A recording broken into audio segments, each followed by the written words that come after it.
So we're going to do a service of our Hydro Plus, and what we want to do first is we want to turn off our water. So we turn it off our water, we're going to go on up to where our T-valve is located up beside our tap, or if there's a blue and white online valve, you can turn it off just like that. After you have the water turned off, we're going to be going to the front of our system, and you'll see the fan button, and that's a regeneration button. Press and hold that, and you'll hear the system kick in the gear.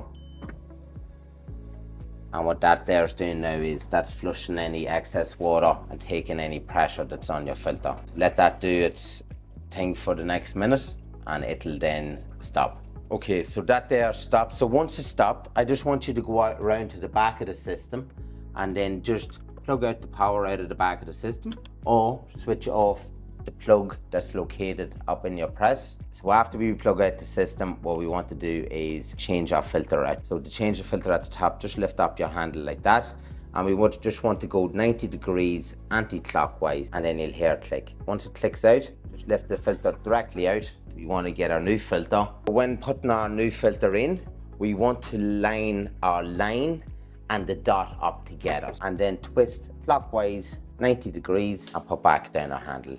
After you have your filter changed, plug back in the power, turn back on our water to our system. After that, we turn on our tap and we go to our front of our system, the M button there, and what we want to do is we want to press our M button, and that'll reset the system.